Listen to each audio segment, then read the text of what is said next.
लोग कहते हैं हम में गर्मी है जज्बात नहीं। लोग कहते हैं हम में गर्मी है जज्बात नहीं, और ये दिन रात का जलना क्या कोई बात नहीं।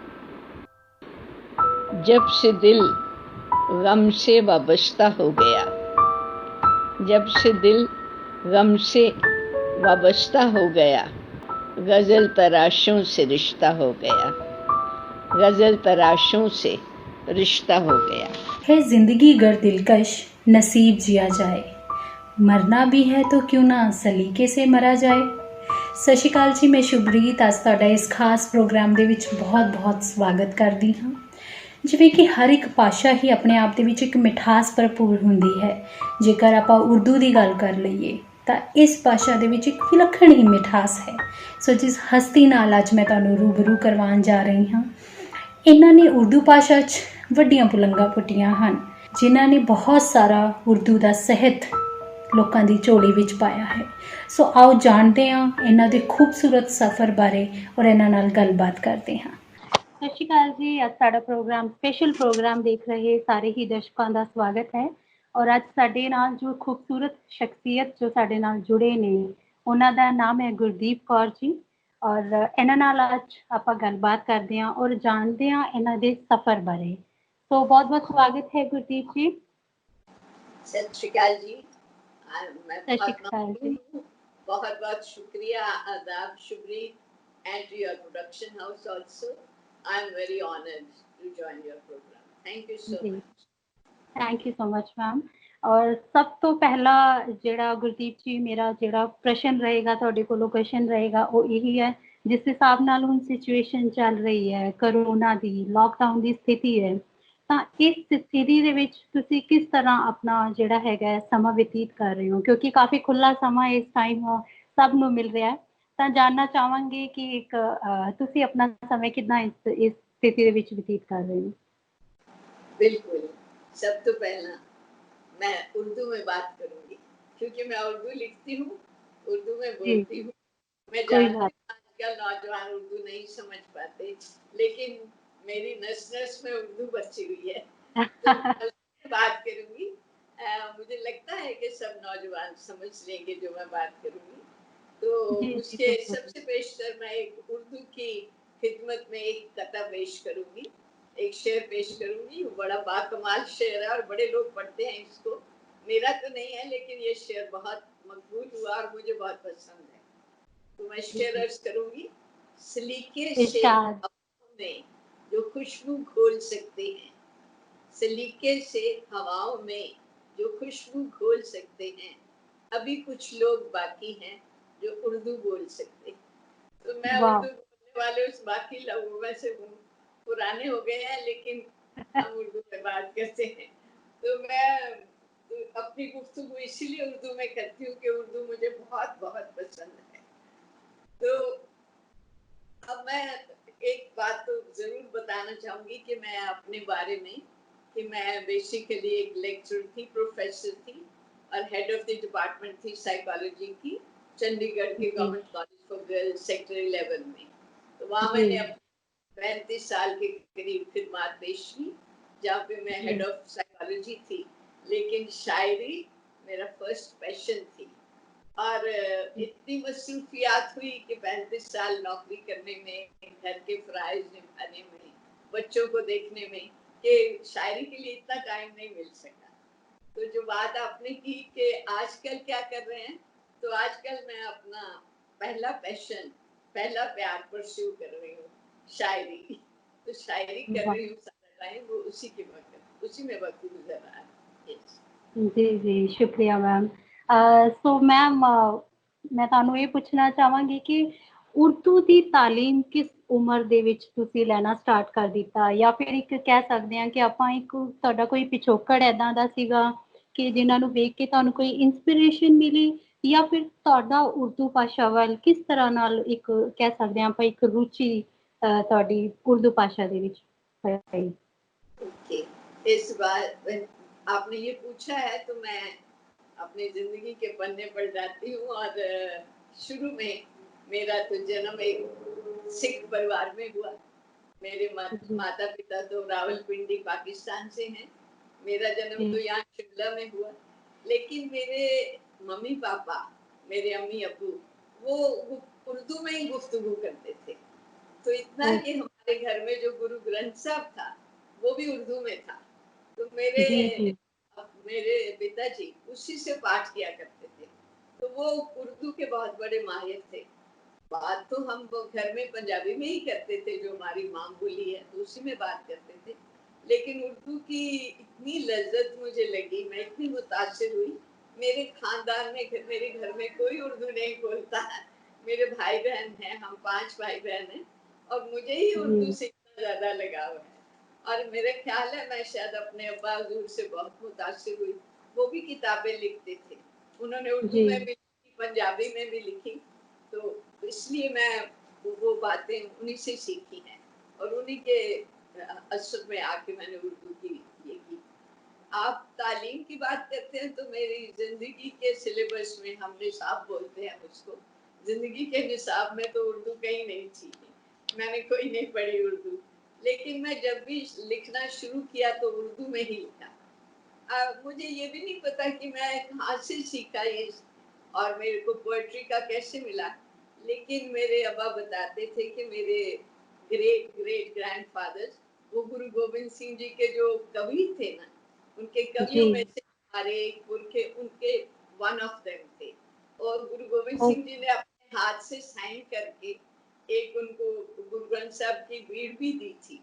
तो वो गुरु ग्रंथ साहब अभी मेरे बुआ जी के पास है दिल्ली में। तो उनके गोविंद लिखा हुआ है, उनके हाथ का लिखा हुआ है। तो शायद शायरी उस वक्त से मेरी रगों में आ गई, या मेरे खून में आ ये गई। कह सकते हैं कि आपको ये जो तालीम है वो आपको विरासत में मिली है, या फिर कह सकते हैं कि आपको एक आशीर्वाद पहले से ही जो है ये मिला है। ये तो खुदा का आशीर्वाद ही मैं कहूँगी। बिल्कुल बिल्कुल। और जो लैंग्वेज आप कह रहे हैं, तो वो मैंने बहुत बाद में, जबकि मेरी 2 किताबें छप चुकी थी और मुझे उर्दू स्क्रिप्ट पढ़नी नहीं आती थी, तो तब मैंने ये पंजाब यूनिवर्सिटी में एक कोर्स ज्वाइन किया। तो मुझे किसी ने कहा कि आपको उर्दू लैंग्वेज भी आनी चाहिए। चाहे मैं बहुत सारी किताबों का मुताला करती रही, उर्दू अदब की सारी किताबें पढ़ी, शायरी की किताबें पढ़ी, लेकिन उर्दू मेरे को नहीं पढ़नी आती थी। तो फिर मैंने वो ज्वाइन किया इवनिंग क्लासेस में। मैं सुबह कॉलेज जाती थी और शाम को, और फिर उसने मुझे, मैंने यूनिवर्सिटी में टॉप किया था उसमें से। वाह, ग्रेट। तो मैम एक हटके सा मेरा सवाल है आपसे कि जिन देशों में है ना कि उर्दू नहीं बोली जाती है, तो उन देशों में आपका क्या कहना है कि उर्दू भाषा जो है इसको उतना ही प्यार मिलता है जितना कि अदर लैंग्वेजेस हैं, जो राष्ट्रीय लैंग्वेजेस भाषा है? तो आपका क्या कहना है इसके बारे में? तो ये तो देखिए, जुबान की अहमियत तो जज्बात के साथ जरूर जुड़ी होती है। जहाँ पे जो जज्बात जाते हैं, वहाँ मेरा ख्याल उर्दू समझ में आ जाती है लोगों को। ये एहसास की तर्जुमानी होती है। तो आप किसी में भी करें, किसी भाषा में भी करें। मैं जिनसे पंजाबी में बात करती हूँ, उनको भी अगर शायरी सुनाती हूँ तो वो समझ जाते हैं। मे भी कि उतनी टेक्निकल उनको नहीं समझ आती, लेकिन वो बात समझ जाते हैं। तो जो दूसरे देशों की आप बात कर रहे हैं कि जिसमें ये उर्दू नहीं बोली जाती, तो ऑफ कोर्स वो तो वहाँ पे हम पंजाबी भी बोले तो वो नहीं समझ पाएंगे, जब तक कि वो पंजाबी को कुछ जानते नहीं। तो जैसे दुबई या कुवैत में, वहाँ तो उर्दू सब समझ जाते हैं, गल्फ कंट्रीज में। तो अगर मैं पिछले साल लंदन गई थी, वहाँ पे भी उर्दू अदब के हमारी थोड़ी सी महफिलें होती थी, वहाँ भी जानने वाले मिल गए। तो कोई ना कोई लोग तो हर एक देश में इतने होते हैं जो इस जी। तो आपको सोर्सेज से जैसे हमें पता चला है कि आपको बहुत सारे अवार्ड्स के साथ भी आपको नवाजा गया है, तो आप उसके बारे में हमें थोड़ा सा बताएंगे? देखिए, एजाज लेना तो हर एक को बहुत ही अच्छा लगता है, पर मैंने अपनी शायरी वगैरह ये कभी नहीं सोचा कि मुझे इनाम मिलेगा। ये तो मैंने तो अपनी जो बातें थी वो लोगों के रूबरू रख दी। लेकिन मुझे हाँ जरूर है कि लोगों ने पसंद किया मेरी शायरी को, और चंडीगढ़ साहित्य अकेडमी की तरफ से मुझे 2011 में अवार्ड मिला था, स्टेट अवार्ड मिला था। उसके बाद बहुत सारी एसोसिएशंस, महाराष्ट्र से, पटियाला से, अम्बाला से, ऐसे कई जगह से, कई अदबी सोसाइटी से मुझे बड़े इनामात से नवाजा गया। पता नहीं मैं उसके काबिल हूँ कि नहीं, लेकिन मुझे नवाजा जरूर गया। यस। तो मैम आपसे एक नज़्मा या फिर कुछ भी जो आपके दिल के एक बहुत करीब हो, वो हम आपसे ज़रूर सुनना चाहेंगे। 2 लाइनें अगर आप हमें सुनाएं तो। तो मैं ये बताना चाहती हूँ कि देखिए, शायरी एक ऐसी चीज है जो मैं कहूँगी एहसास की तर्जुमानी है। तो मेरे जी हिसाब से शायरी के 3 बेसिस होते हैं कि या तो शायरी हादसाती होती है, कोई घटना हो जाए, कोई हादसा हो जाए तो शायरी हो जाती है, या तजुर्बाती होती है कि जो हम एक्सपीरियंस कर लें, और या कोई और हमारे दोस्त एक्सपीरियंस करें और हम उसको पैशनेटली फील कर लें तो शायरी हो जाती है। और एक जज्बाती शायरी होती है जी कि जहाँ कोई भी चीज ने आपने देखा, उसने दिल को छू लिया और शायरी हो। जी तो मैं अपनी शायरी को ज्यादा जज्बाती शायरी कहती हूँ, क्योंकि मैं साइकोलॉजी से वाबस्ता हूँ। तो साइकोलॉजी में जज्बात को समझना सबसे पहले होता है। तो मेरी शायरी काफी जज्बाती, इसी हद तक जज्बाती शायरी है। लेकिन आपने कहा तो मैं सबसे पहले एक चंद मिसरे मैं खुदा की खिदमत में करना चाहूंगी। इरशाद। तो ये खुदा के लिए, उसी को मुखातिब करके लिखा गया है। जी तो सुखनवरी का हर्फ, सुखनवरी शायरी को ही बोलते हैं, पोएट्री को बोलते हैं। सुखनवरी का हर्फ उसके नाम, सुखनवरी का हर्फ उसके नाम, जिसने लफ्जों को रोशनाई दी। रोशनाई इंक को बोलते हैं, स्याही को, जिसने जी लफ्जों जी को स्याही प्रदान की। तो जी सुखनवरी जी का हर्फ उसके नाम, जिसने लफ्जों को रोशनाई दी, बख्शी तन्हाइयों को रौनके बज़्म, महफिल की रौनक बख्शी, बख्शी वाह तन्हाई को, जो आज के हवाले से तन्हाई में बैठे हैं, तो ये हमें जी हर रौनके बज़्म दे देते हैं। बिल्कुल बिल्कुल। तन्हाइयों को रौनके बज़्म, जिंदगी को नूर की बधाई दी, सजा के माहो अंजुम राहों में, सजा के माहो चांद सितारे सजा के राह माहो अंजुम राहों में, मेरे ख्वाबों को खुशनुमाई दी, देखे 2 लम्हे अदब के ए गुल, 2 जहां की मुझको खुदाई दी। देखे 2 लम्हे अदब के ए गुल, मेरी मेरे जहां को खुदाई। वाह जी वाह। ये खुदा वाह के साथ। तो एक शेर मैं साहित्य के नाम, अदब के नाम लिखा था, तो वो आपसे शेयर करूंगी। जरूर हाथ मैम। में गरजे कलम न होता, जाने कैसे कटती रात। हाथ में गरजे कलम न होता, जाने कैसे कटती रात। हर पगर जुम्बिश न लेते, जुम्बिश मीन्स हरकत, मूवमेंट। जी हर ओके। पगर जुम्बिश न लेते, जाने कैसे खुलती बात। पढ़कर मेरे नगमों को तुम मेरी कहानी जाने हो, वरना लाखों बार कही थी इन नजरों ने दिल की बात। वरना वाह लाखों बार कही थी इन वाह नजरों जी ने वाह। दिल की बात। तो नजर की जुबान तो कम ही लोग समझते हैं, हर्फ की जुबान सब लोग समझ पाते हैं। जी मैम बिल्कुल। तो बहुत ही सुंदर मैम हमें लगा। और एक कहते हैं कि रूह खुश हो जाती है। एक शुक्रिया। आपकी जी आपकी शायरी सुन के सीरियसली पता ही नहीं चल रहा है कि हम ऑनलाइन ऐसे बात कर रहे हैं। बिल्कुल ऐसे एहसास हो रहा है कि मैं आपके बिल्कुल सामने बैठी हूँ और आपकी एक एहसास ऐसा आ रहा है कि बहुत अच्छा लग रहा है। इसी को तो रौन के बदन कहते हैं। जी यही रौन बिल्कुल के बिल्कुल। बदन है। बिल्कुल। तो मैम अभी तक आपने जितनी भी बुक्स लिखी हैं या जितनी भी कविताएं लिखी हैं, चाहे मैं बात कर लूँ काव्यांजलि की, चाहे मैं बात कर लूँ रहनुमा पिता, और बहुत सारी हैं, तो हर कहानी एक दूसरे से बहुत ही डिफरेंट है। तो मैं आपसे ये पूछना चाहती हूँ कि आपका दायरा क्या होता है लिखते वक्त? आप क्या दायरा अपना बनाती हैं?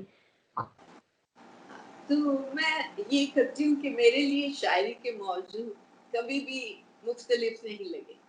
मुझे जैसे, चाहे वो आसपास के मसले हों, चाहे लोगों की पेन हो, दुख दर्द हो, चाहे कोई कैलेमिटी हो, जैसे मैंने भोपाल गैस हादसा पे लिखा था, जापान की जी सुनामी पे लिखा था, फिर मैंने भोपाल को जो जलजला आया था, अर्थक्वेक, उस पे लिखा था। तो ये हादसा कुछ भी हो, और या फिर कोई भी मौजू मेरे दिल को छू गया है, किसी ने मुझे डांट दिया है, तल्ख बात कह दी है, तो उसमें भी लिख सकती हूँ। तो मैंने कोई अपना ऐसा दायरा सीमित नहीं किया हुआ कि मेरा यही दायरा होगा, मैं इसी में लिखूंगी। तो ऐसे जैसे कोई बोल देता है कि मेरा जन्मदिन है मैम, 2 लाइनें लिख दो, तो मैं ऐसे ऑन कस्टमाइज लेवल पे तो नहीं लिख सकती, लेकिन अगर मैं उसकी पर्सनैलिटी से मुतासिर हूँ और मुझे उसके बारे में पता है, तो फिर मैं लिख देती हूँ। तो मौजू तो ऐसे ही रहते हैं कि आप आसपास के वातावरण, रोज के मसाइल, अपनी बस्तियां, बुलंदियां, खुदा की नेमतें, ग्रेटिट्यूड, शुक्राना, कुछ भी। तो मेरा कोई दायरा सीमित नहीं, मैं कहीं पे किसी पे भी वतन परस्ती पे भी मैंने लिखा। आज का जैसे पुलवामा है, बड़ी सारी चीजें हैं जो मेरे को टच कर जाती हैं, तो मैं लिखती हूँ। तो मैम अगर जैसे कुछ बच्चे अगर जैसे कोई उर्दू सीखना चाहता है, तो क्या आप उनको भी सिखाती हैं? अभी कोई क्लासेस ऐसी प्रोवाइड करते हैं या क्या? मैं तो नहीं सिखाती, क्योंकि मुझे तो खुद ही नहीं लगता कि मैं इतनी परफेक्ट हूँ किसी को सिखा पाऊँ। लेकिन अगर कोई लैंग्वेज के बारे में पूछे तो वो मैं बता सकती हूँ। स्क्रिप्ट के बारे में मैं नहीं सिखा सकती। हाँ, लैंग्वेज में बड़े बच्चे आके अपनी गजल दे देते हैं कि थोड़ी इस्लाह कर दो। इस्लाह हम करेक्शन और वेटिंग कह देते हैं, गजल की इस्लाह कर दो। तो अगर जितनी मेरे में होती है, तो मैं उनको कुव्वत होती है, तो मैं उसमें इस्लाह कर देती हूँ। वैसे मैं ऐसे कोई ऑनलाइन क्लासेस वगैरह नहीं लेती कुछ भी। मैं तो अपनी शायरी लिखने में ही मसरूफ हूँ, और मुझे लगता है उसके लिए भी मुझे जिंदगी बहुत कम है, क्योंकि मौजू तो इतने ज्यादा है और उस आखिरी मरहले, उम्र के आखिरी मरहले तक पहुंच चुके हैं, जबकि इतना टाइम भी नहीं होगा शायद लिखने के लिए। तो अपनी बहुत सारी चीजें ये नहीं। हाँ, मैं साइड शायरी, मैं काउंसलिंग देती हूँ, क्योंकि मैंने साइकोलॉजी पढ़ी है, तो मुझे जो भी कोई वो काउंसलिंग, वो मेरा अलग फील्ड है, कुछ उसमें मैं अपनी साइकोलॉजी करती हूँ। यस जी।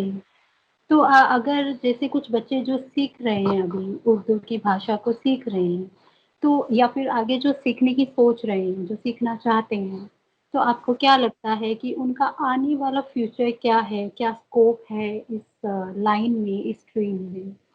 देखिए, मैं ये तो नहीं कहती कि उर्दू खत्म हो गई है या कोई सुनना नहीं चाहता या पढ़ना नहीं चाहता, क्योंकि जुबान तो ऐसी चीज है जो कभी खत्म नहीं होगी। पहले लोग पंजाबी को भी बोलते थे खत्म हो जाएगी पंजाबी, बंद हो गई है, कहाँ हुई बंद? सभी दुनिया भर फैल गई पंजाबी। मैं खुद पंजाबी में शायरी करती हूँ।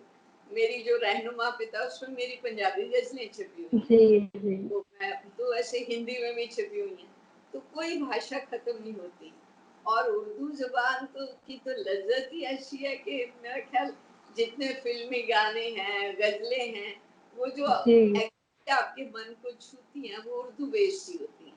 तो उर्दू खत्म नहीं होगी, इसका स्कोप भी कभी खत्म नहीं होगा। हाँ, ये जरूर है कि जिन्होंने ट्रेनिंग लेनी है, तो वो यूनिवर्सिटी में भी हैं, प्राइवेट कोचिंग क्लासेस भी हैं, बहुत सारे लोग उर्दू सिखा रहे हैं। मैं बहुत सारे बच्चों को जानती हूँ जो पीएचडी कर रहे हैं उर्दू में, और वो कहते हैं कि इस अदब में कोई खत्म होने का मतलब ही कोई नहीं, बढ़ी जाएगी। क्योंकि आप देख लीजिए आजकल गूगल में, अमेज़न में उर्दू के अलग पोर्टल्स बने हुए हैं, जिसमें उर्दू की शायरी होती है, और हर मौजू पे, दिल पे हो रही है, जुदाई पे हो रही है, प्यार पे हो रही, मोहब्बत पे हो रही है, वतन परस्ती पे हो रही है, हर एक चीज पे। तो इसका खत्म होने का तो कोई नहीं है कि खत्म हो गई है। तो अगर मैं आपसे बात करूं अभी, तो आप एज अ राइटर होने के अलावा और आपके क्या-क्या शौक हैं? देखो, राइटर में तो बहुत सारे शौक हैं। मैं तो बचपन से ही मैंने डांस की ट्रेनिंग ली थी, कथक डांस की, तो मैं बड़ी रिसाइटल भी दी। तो मैंने 12 इयर्स ट्रेनिंग ली थी डांस के। हमारे यहाँ प्राचीन कला केंद्र है, उनके जो सरप्रस्त है मिसेस कौसर, वो मेरी गुरु थी। जब मैं 6 साल की थी तो वो मुझे सिखाती थी। तो मैंने बहुत ट्रेनिंग ली। फिर कॉलेज में डांस तो खैर आप विशेष में क्या करेंगे, लेकिन मैंने बहुत सारी recital the in my college time. मैंने पहला यूथ कॉमनवेल्थ फेस्टिवल दिल्ली में अटेंड किया था, जिसमें मुझे सिंगिंग में गोल्ड मेडल मिला था। वो हमारी 116 यूनिवर्सिटी थी अब्रॉड से भी सारी, और मेरे साथ मैडम किरण बेदी गई थी क्योंकि हम क्लासमेट थी। तो मैडम किरण बेदी जो हमारी आईपीएस हैं, वो भी साथ में गई थी। तो हम 10 लोग पंजाब यूनिवर्सिटी को रिप्रेजेंट करने गए थे एट दिल्ली। तो हम वहाँ 10 दिन रहे थे दिल्ली में, और हमने बहुत सारे मेडल जीते। तो मेरा एक शौक सिंगिंग है, डांसिंग है, पेंटिंग है। पेंटिंग में भी मुझे अवार्ड मिल चुके हैं क्योंकि मेरे पास फाइन आर्ट्स था। और फिर काउंसलिंग है जो मैं करती रहती हूँ। और फिर मेरा बच्चों के साथ इंटरेक्ट करना मेरा बड़ा इंटरेस्ट है। और आजकल मुझे इन्होंने जो स्कूल्स का एडवाइजर्स में एक रखा हुआ मेंबर, तो स्कूल्स में मैं लेक्चर देने जाती हूँ ऑन एडोलेसेंट प्रॉब्लम्स और on drug addiction in psychological. तो वो साइकोलॉजिकल टॉपिक है। इसके अलावा एक हमने साइकोलॉजिस्ट का ग्रुप बनाया हुआ, चंडीगढ़ साइकोलॉजिस्ट का। वो महीने में एक बार मिलते हैं, और करंट टॉपिक्स जैसे आजकल सुशांत ने सुसाइड कमिट कर लिया, तो सुसाइड के ऊपर हम कॉजेस के हम कैसे बच्चों को मोटिवेट करें, और कैसे ये काम भी हम करते हैं। Keep on discussing about it and we talk of the programme कि उन बच्चों को सिखाएं कि जिंदगी कैसे जिया जाए। वो मैंने आपको शेयर बताया था ना, जिंदगी तो पॉजिटिव। हम ये कह सकते हैं कि आप एक तरह से रूहानियत की क्लासेस देते हैं। एक रूहानियत का एहसास करवाते हैं। बिल्कुल, मुझे इबादत से बहुत जुड़ना पसंद है, और मैं खुदा की बहुत बड़ी बंदी हूँ। मैं बिल्कुल, खुदा तो पहला ही है, उसके बिना तो कुछ है ही नहीं। तो उसकी खुदाई जो जिंदगी है वो नेमत है हमारे लिए। तो मैंने एक तो शेर लिखे थे, जैसे खुदा को मैं नाराज भी हो जाती हूँ कभी कभी कि भी जब ये आया था कोरोना बीमारी आई, तो मैं खुदा से पूछा था, इतने लोग मर रहे, अभी भी मर रहे हैं, इतना ज्यादा बढ़ रहा है, तो फिर खुदा को शिकायत भी करने का हक होता है, जिससे हम प्यार करते हैं उसपे भी होता है। तो उसपे मैंने ये लिखा था, शम्सो कमर दोनों तमाशाई हैं। शम्स चांद, शम्स सूरज को कहते हैं, और कमर चांद को कहते हैं।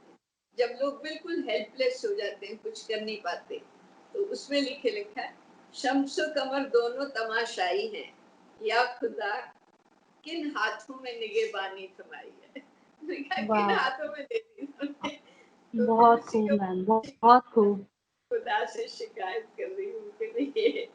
तो ये तंज है उनके लिए कि भाई ऐसे लोग, क्योंकि जो सुपर पावर थी चाइना और अमेरिका, उन्होंने क्या किया, कैसे निगहबान थे, जैसे हमारी जिंदगी में क्या अजाब डाल दिया।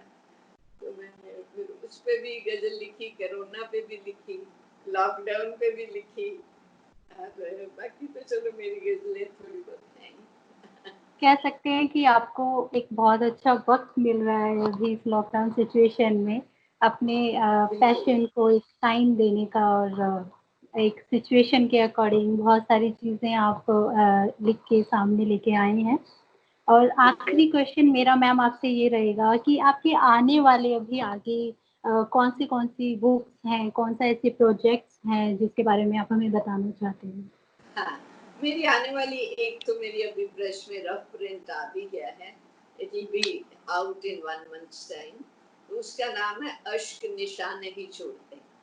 तो वो टीयर्स डोंट लीव स्टेन्स, तो अश्क निशान नहीं छोड़ते।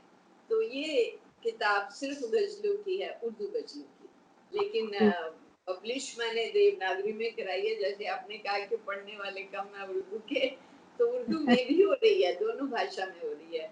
उर्दू में मलेरकोटला वाले छपवा रहे हैं इसको, और चंडीगढ़ में ये हिंदी में हो रही है। तो एक ये है, और एक मेरी आ रही है कशीदे खातून। ये एक औरत की जिंदगी के ऊपर है, एक खातून का क्या उसकी स्टोरी है।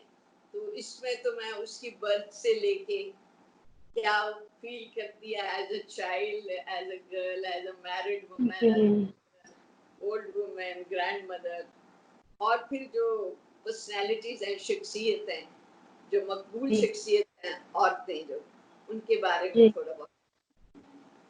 ये 2-3 किताबें आ रही हैं। तो मैम बहुत बहुत इंतज़ार रहेगा हमें भी, कि हमें उम्मीद है आपकी लिखी हुई और जितनी भी किताबें हैं हमें जल्दी ही पढ़ने को मिले। और आप कुछ सुनाना चाहते हैं आखिर में हमारे दर्शकों को, कुछ ऐसा कि एक गजल जो मेरी बड़े लोग सुनना चाहते हैं, तो मैं छोटी सी जी। गजल सुना देती हूँ आपको। ये मेरी पहली किताब थी, उसमें छपी थी। ये पहली वाह! किताब थी शायद, हाँ। तो बहुत जी, पुरानी गजल, लेकिन आजकल भी सभी इसी को कहते हैं कि ये सुनाइए, तो वो जी, सुना रही हूँ। ज़रूर मैम, इरशाद। ओके। घुटने लगा है दम मेरा जज्बों की भीड़ में, घुटने लगा है दम मेरा जज्बों की भीड़ में, इंसान खो गए हैं फरिश्तों की भीड़ में।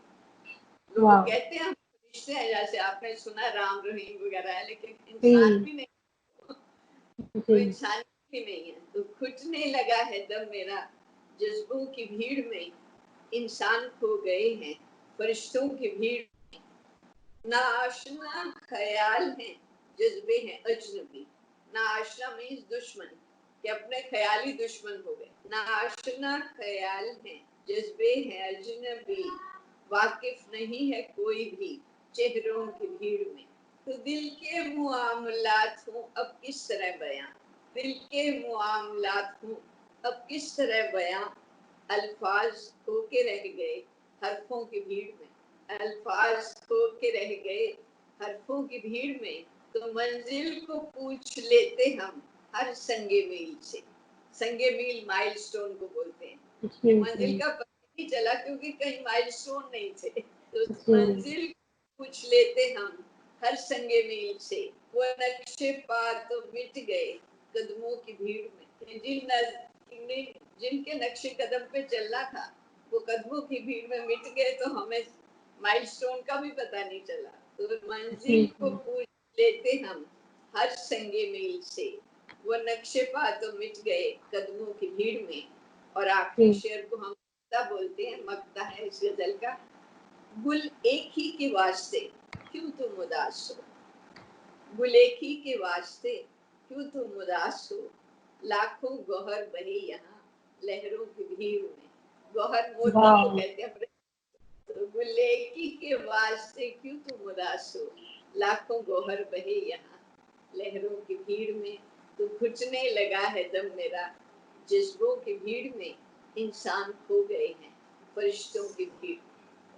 वाह मैम! शुक्रिया। बहुत बहुत ही अच्छा लगा मैम आपसे बातचीत करके, और बहुत-बहुत शुक्रिया आपका हमें टाइम देने के लिए और हमें इस रूहानियत से जोड़ने के लिए। तो उम्मीद करते हैं आपसे दोबारा फिर हमारी मुलाकात होगी, और तब तक के लिए हमें अब दे दीजिए इजाज़त। सत थैंक श्री यू। अकाल। मैं बहुत शुक्रगुजार हूँ, मुझे भी अपनी जिंदगी दोबारा देखने का मौका देने के लिए। Thank you so much. Thank you thank so much. ਇਹ ਸਨ ਗੁਰਦੀਪ ਕੌਰ ਜੀ, ਜਿਨ੍ਹਾਂ ਨੇ ਆਪਣੀ ਰੂਹਾਨੀਅਤ ਭਰੀਆਂ ਸ਼ੇਰ ਸ਼ਾਇਰੀ ਦੇ ਨਾਲ ਇਸ ਮਾਹੌਲ ਨੂੰ ਬੰਨ੍ਹਿਆ ਔਰ ਦੱਸਿਆ ਕਿ ਕਿਸ ਤਰ੍ਹਾਂ ਇਹ ਆਪਣੀ ਸੋਚ ਦੇ ਸਾਗਰ ਦੇ ਵਿੱਚੋਂ ਇਹਨਾਂ ਸ਼ਬਦਾਂ ਦੇ ਮੋਤੀਆਂ ਨੂੰ ਪਿਰੋਂਦੇ ਨੇ।